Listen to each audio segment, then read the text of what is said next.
Sahabat YouTube, berjumpa lagi di channel Yutes Winto. Kali ini saya akan membahas jaminan pembayaran dari asuransi. Simak video saya sampai habis ya.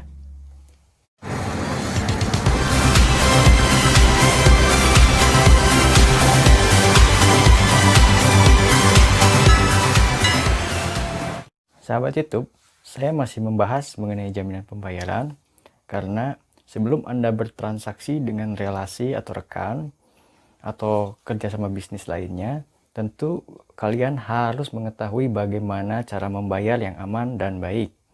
Tuh. Nah, jaminan pembayaran itu bisa juga diterbitkan dari sebuah perusahaan asuransi. Jadi, apabila Anda ingin menerbitkan suatu jaminan, itu bisa terbit dari asuransi yang ada di Indonesia, yaitu Askrindo, Jasindo, ataupun Sinarmas. Nah, di video saya sebelumnya, saya sudah menyinggung sedikit tentang jaminan pembayaran. Nah, dari perusahaan asuransi tersebut juga bisa juga Anda menerbitkan dari sebuah bank. Jadi alurnya Anda mengajukan permohonan ke sebuah perusahaan asuransi, kemudian asuransi tersebut akan meminta menerbitkan dari sebuah bank. Tapi jaminan pembayaran di sini biasanya jaminan pembayaran seperti bid bond, jaminan penawaran. Nah, apa sih fungsinya jaminan penawaran? Nah, jaminan penawaran ini apabila Anda mengikuti sebuah tender, katakanlah umpamanya Anda mengajukan sebuah tender untuk pengaspalan jalan. Tentu perusahaan Anda harus mempunyai kapasitas yang ditentukan oleh si pemberi kerja.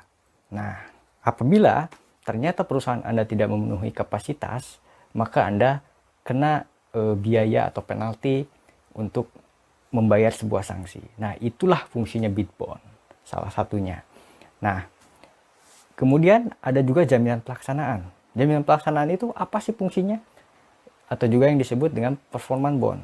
Nah, apabila Anda mengikat suatu kerjasama dengan relasi atau rekan, katakanlah Anda sudah mengikat suatu jual beli, Anda sudah kontrak.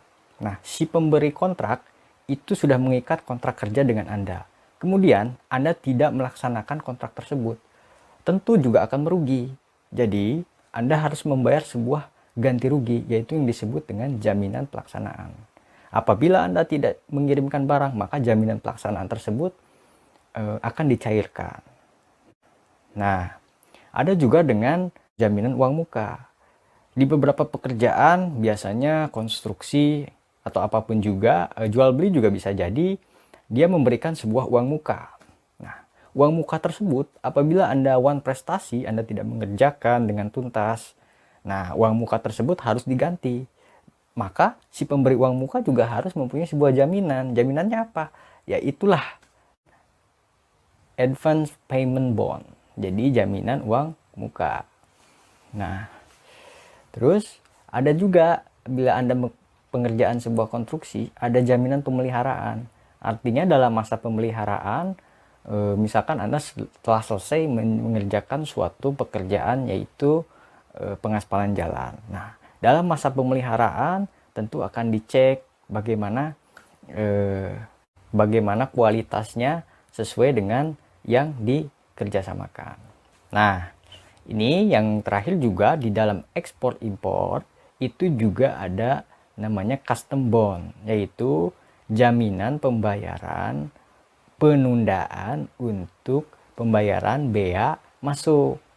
Nah, apabila Anda mengurus import sendiri tanpa forwarder ya, kalau saya sih sebelumnya pernah memilih seperti ini, tapi akhirnya saya menggunakan forwarder karena saya tidak mau repot.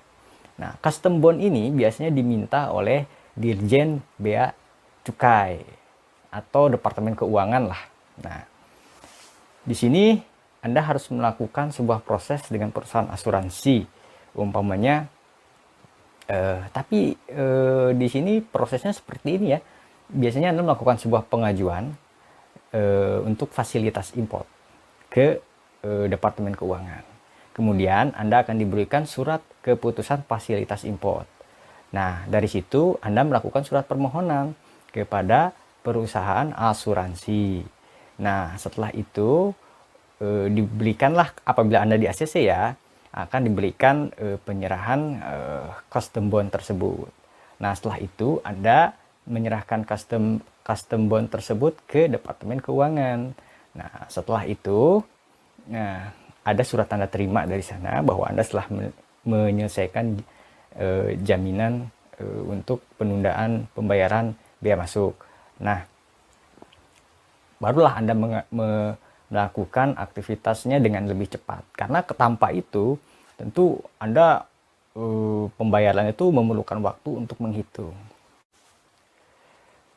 Berapa sih biaya yang diperlukan untuk membuka jaminan pembayaran dari perusahaan asuransi? Ya tentu saja itu relatif dari sebuah pekerjaan dan tergantung dari perusahaan asuransinya. Setelah Anda mengajukan, biasanya akan disarankan untuk membayar sebuah atau diwajibkan untuk membayar sebuah premi. Kisarannya sih antara 2% atau ya bisa relatif ya, bisa sampai 10%, itu tergantung jenis pembayaran atau jenis jaminan yang Anda minta. Nah, demikian pembahasan saya mengenai jaminan pembayaran. Jika rekan-rekan ingin berdiskusi tentang masalah jaminan pembayaran, silahkan tinggalkan pesan di kolom komentar. Nah, sampai jumpa di channel saya di Bisnis yang Mudah dan Simple.